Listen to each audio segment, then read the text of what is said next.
Welcome back, America. We're here with Peter Schweizer, the president of the Government Accountability Institute, really a national treasure. Peter, your folks were at the roundtable on Antifa and the Antifa movement that the president held at the White House. So important what he's doing, trying to get to the bottom of these radical organizations, because they are nefarious, they're evil, they're funded by dark money, by billionaires, by foreign governments. And here's Antifa. I talk about the fusion of Marxism and Islamism. You just spoke about Islamism, now let's move to Marxism. And that would be Antifa. What do you know about Antifa? Yeah, so I mean, Antifa, there's not an organization per se named Antifa. It's a network of radical organizations that, as you pointed out, are Marxist. They're oftentimes sympathetic to Islamist causes. And as we demonstrated in our research that we presented to the president, they are heavily funded. Some of that funding comes from sources in the United States. You have advisory firms like Arabella that are advising groups like the Tides Foundation that we point out have sent money to organizations that are involved in violent protests. There were violent protests down in Atlanta, Georgia, around something called Cop City, where the police were trying to create a training facility for law enforcement. The radicals didn't want that, so they violently protested. They threw Molotov cocktails. They engaged in other violent acts. Members of those organizations were charged under law for domestic terrorism or domestic terrorism-related charges. Well, those organizations, some of those organizations were funded by the Tides Foundation. So you have these radical progressive groups in the United States that are funding, in some instances, violent organizations. And to be clear here, Mark, I'm not talking about groups that just talk about radical things. I'm talking about groups that are actually involved in violence in our streets. So you have the domestic side. You also have the foreign side, Mark.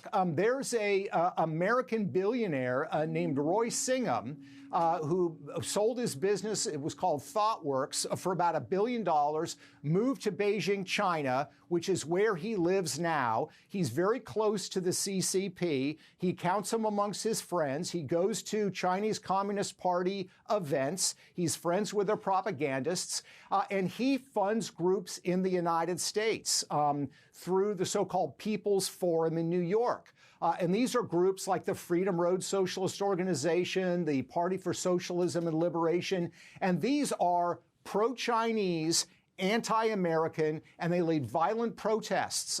It could be over Black Lives Matter. It could be over the issues in the Middle East. It could be over law enforcement issues. It doesn't matter. And so you have these organizations that are not organic per se. They are funded and they are organized. And we think it's important not only for the administration to know, but to investigate them for possible criminal conduct, because you're an attorney better than I am. I'm not an attorney.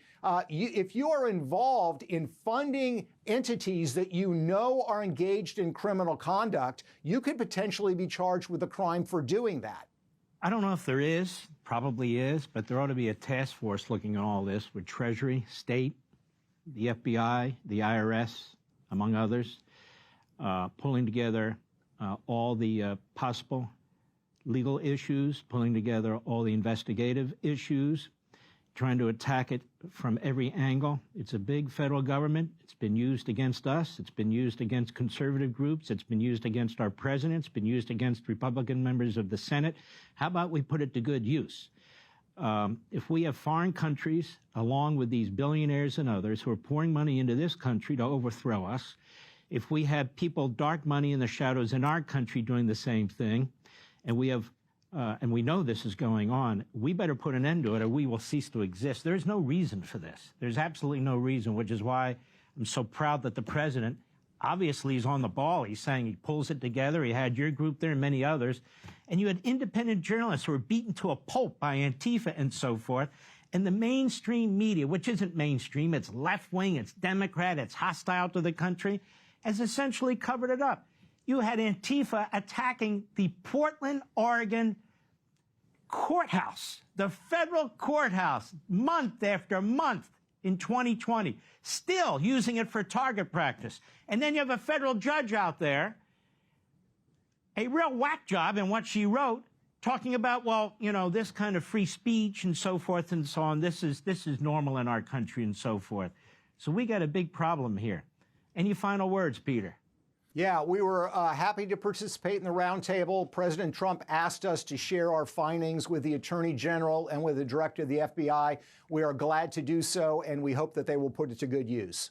And I'll just say again, I don't know of another president who would be doing this, who really gets into the weeds and says, I love our country, Mr. and Mrs. America, I got to do what I can to protect you, whether it's law enforcement, whether it's ICE, whether it's securing the border, whether it's building up the military, and here, the enemy within.